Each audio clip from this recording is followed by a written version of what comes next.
चाय बना रहे, मैंने उसे चाय भी दी, वो चाय लेके चला गया। उसने मेरे बच्चों को, हमारे बच्चों को लेके जाके माने एक एक को काटो। बड़ों में डबल मर्डर से मच गया है हाहाकार। मासूमों की मौत पर फूट फूट कर रो रहा है परिवार। आखिर कब तक मासूमों को अपनी जान गंवानी होगी? क्या आरोपियों के खिलाफ सख्त कार्रवाई होगी? हिंदुस्तान में किसी का भी गला काटना कितना आसान हो चुका है। बदायूं में हुए डबल मर्डर केस को लोग हिंदू मुसलमान की नजरों से देख रहे हैं, लेकिन जिन लोगों की जान जा चुकी है और जो उनके परिवार के लोग हैं उन पर क्या बीत रही है ये सिर्फ वही जानते हैं। आखिर क्यों भारत में कोई भी इतनी आसानी से खून कर देता है? क्यों कोई अपराधी पुलिस से नहीं डरता? बदायूं में कुछ जो हुआ उसका जिम्मेदार कौन है? बदायूं में रहने वाले एक परिवार की अचानक से जिंदगी ही बदल गई। 2 मासूम बच्चों का बेरहमी से गला काट कर खून कर दिया गया। लेकिन ये क्यों किया गया और किसने ये किया? ये 2 सवाल लोगों के दिमाग में घूम रहे हैं। क्या ये मामला बेहिंदू मुस्लिम का है? क्या साजिद और जावेद ने जानबूझकर अपने हिंदू पड़ोसी के 2 बच्चों की जानबूझकर हत्या की? उनकी क्या मंशा थी और उनके दिमाग में क्या चल रहा था? बताएंगे सब कुछ आज की हमारी वीडियो में। वीडियो को आखिर तक जरूर देखिएगा। वीडियो पसंद आए तो वीडियो को लाइक और शेयर जरूर कर दीजिएगा। वीडियो में आगे बढ़ें उससे पहले अगर आप एक सच्चे हिंदू हैं तो सब्सक्राइब करें फैक्ट मंत्रा चैनल को और बेल नोटिफिकेशन को ऑल पर लगाएं ताकि कोई भी वीडियो मिस ना हो। दोस्तों 13 साल और 6 साल के 2 मासूम बच्चे किसी का क्या बिगाड़ सकते हैं? यही सवाल जहन में आता है जब ये सुनते हैं कि किसी ने उन 2 मासूमों का बेरहमी से कत्ल कर दिया। चाकू से गला काट कर 1 या 2 बार नहीं बल्कि कई वार किए गए उन मासूमों पर जरा सोचिए उन बच्चों पर क्या गुजरी होगी। मामला बदायूं का है। 19 मार्च बदायूं के रहने वाले एक परिवार के लिए सबसे खौफनाक दिन था, जिस दिन उस परिवार के एक नहीं बल्कि 2 मासूम बच्चों को खोना पड़ा, वो भी खतरनाक और दर्दनाक तरीके से। एक माँ जो घर में नीचे बैठी थी उसे अचानक ही घर के छत से अपने मासूम बच्चों के चीखने की आवाज आती है और जब वो ऊपर जाकर देखती है तो उसके दोनों मासूम बच्चे खून से लथपथ पड़े हुए मिलते हैं, जो जिंदगी की जंग हार जाते हैं और वो राक्षस जीत जाता है जिसने मासूमों का गला काटकर हत्या की। असल में साजिद और जावेद नाम के 2 लड़के बदायूं के मंडी समिति चौकी के पास बाबा कॉलोनी में नाई की दुकान पर काम करते थे। उनकी दुकान के ही पास में विनोद कुमार का घर है, जहां वो अपनी बीवी के और 3 बच्चों के साथ रहते हैं। विनोद और उसकी फैमिली के दोनों लड़कों से अच्छा मेलजोल था। वो अक्सर उनके घर आया करते थे।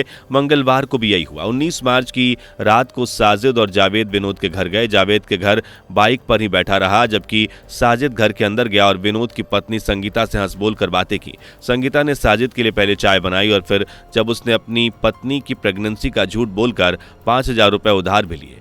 ठंडी हवा का बहाना करके साजिद छत पर चला गया और संगीता चाय बनाने में लग गई। छत पर संगीता के 3 बच्चे खेल रहे थे। साजिद ने उनमें से एक बच्चे को पानी लाने का बहाना देकर नीचे भेज दिया और ऊपर खेल रहे आहान और आयुष की गला काट कर हत्या कर दी। दोनों बच्चों की चीख सुनकर जब संगीता ऊपर पहुंची तो दोनों बच्चों को मरा हुआ पाया। तीसरा बच्चा भी जब छत पर पहुंचा तो साजिद ने उसे भी मारने की कोशिश की, लेकिन वो बच गया और जख्मी हो गया। मोहल्ले के लोग भी चीख पुकार सुनकर आ गए, जिसके बाद साजिद और जावेद मौके से फरार हो गए। लेकिन आखिर में वो भीड़ के हाथों लग गए। साजिद को भीड़ ने पुलिस के हवाले कर दिया। पुलिस से बचने के लिए साजिद ने पुलिस पर भी हमला करने की कोशिश की, लेकिन पुलिस के साथ मुठभेड़ करते हुए पुलिस ने एनकाउंटर करके उसे मार दिया। वहीं जावेद अभी तक पुलिस के गिरफ्त से बाहर है। साजिद और जावेद दोनों ही सगे भाई थे। दोनों के घर वालों का कहना है कि साजिद और जावेद दोनों ने अगर कुछ गलत किया है तो उन्हें इसकी सजा मिलनी चाहिए। वहीं जावेद के बारे में उसकी दादी और पिता का कहना है कि जावेद घर पर मौजूद था जब हत्याकांड को अंजाम दिया गया था।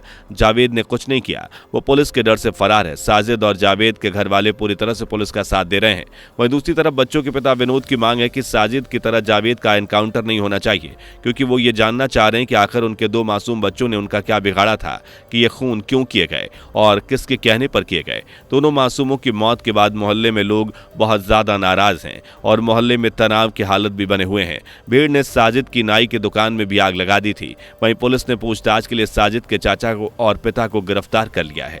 दोस्तों आपको बता दें कि साजिद और जावेद के पिता का भी कहना है कि साजिद और जावेद या फिर उनके घर में किसी की भी दुश्मनी विनोद के परिवार से नहीं थी और वो भी बच्चों से तो कोई दुश्मनी नहीं थी। ऐसे में वो उनकी जान क्यों लेगा?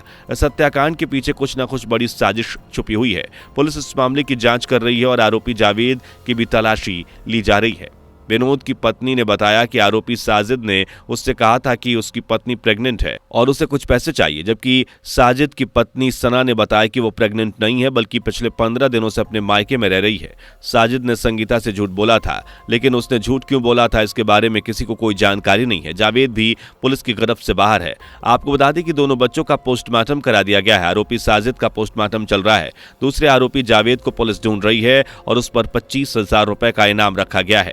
दोस्तों, हिंदुस्तान में कानून को हाथ में लेना इतना आसान क्यों हो गया है? क्या कभी सोचा है कि देश में अपराधी इतने बेखौफ तरीके से क्यों घूम रहे हैं और देश का लचीला कानून ही इसका जिम्मेदार है? जी हाँ, एक अपराधी पर उसका अपराध साबित करने में इतने साल लग जाते हैं कि न्याय मांगने वाले भी थक हार कर घर बैठ जाते हैं। कई केसेस में अपराधी का एनकाउंटर करके मामला भी दबाने की कोशिश की जाती है। ये अपराध रोकने हैं तो देश में एक कानून नीति अपनानी होगी। देश के कानून को और सख्त बनाना होगा। नेताओं के जुमलों में फंसकर हिंदू मुस्लिम करने से बेहतर होगा कि देश में सख्त कानून लाने की मांग की जाए, ताकि जितने भी ये बेखौफ अपराधी हैं जो किसी की जान लेने से पहले एक बार भी नहीं सोचते, उन्हें एक सबक मिले। एक ऐसा सबक जिसे देखकर बाकी अपराधियों की हिम्मत ना हो किसी की हत्या करने की या कोई भी अपराध करने की। बदायूं में जो हुआ वो एक बहुत ही दुखद घटना है और ऐसा नहीं होना चाहिए, लेकिन इस मामले को हिंदू मुस्लिम के चश्मे से देखने से बेहतर होगा कि ये सोचा जाए कि ऐसे अपराधियों को ठिकाने लगाने के लिए देश में सख्त कानून क्यों नहीं लागू किया जा सकता। मर्डर जैसे संगीन अपराध भी बड़ी आसानी से लोग कर रहे हैं, सिर्फ इसी वजह से क्योंकि उन्हें इस बात का यकीन होता है कि देश का कानून उन्हें सख्त सजा नहीं देगा। देश में होने वाले ऐसे अपराधों को रोकना है तो देश के कानून को सख्त बनाना जरूरी है। दोस्तों, देश में कोई एक अपराध होता है तो देश की जनता और मीडिया सबसे पहले उसमें धर्म का एंगल ढूंढने लगती है। हिंदू मुस्लिम का मामला हुआ तो उसे बहुत जल्दी तूल दे दी जाती है। अपराधी और पीड़ित दोनों एक ही धर्म के हों तो ना मीडिया को कोई मतलब है और ना ही लोगों को। मध्य प्रदेश के जबलपुर में भी डबल मर्डर हुआ जिसमें एक मासूम बच्चा था जिसकी उम्र करीब 6 से 7 साल ही थी, लेकिन उस मामले को आपने मीडिया पर नहीं दिखाया होगा, महज इस वजह से क्योंकि उस मामले में अपराध करने वाले और पीड़ित दोनों एक ही धर्म के थे। जब तक ये मानसिकता नहीं बदलेगी तब तक अपराध होते रहेंगे और मासूमों की जान जाती रहेगी। दोस्तों, आपका इस बारे में क्या सोचना है हमें कॉमेंट करके जरूर बताइएगा। वीडियो को लाइक और शेयर जरूर कर दीजिएगा। इस तरह की वीडियोस को देखने के लिए हमारे चैनल को अभी सब्सक्राइब कर दीजिएगा। दोस्तों, आपको स्क्रीन पर 2 और वीडियोस दिखाई दे रही हैं, जिसे देखने के लिए स्क्रीन पर क्लिक करें।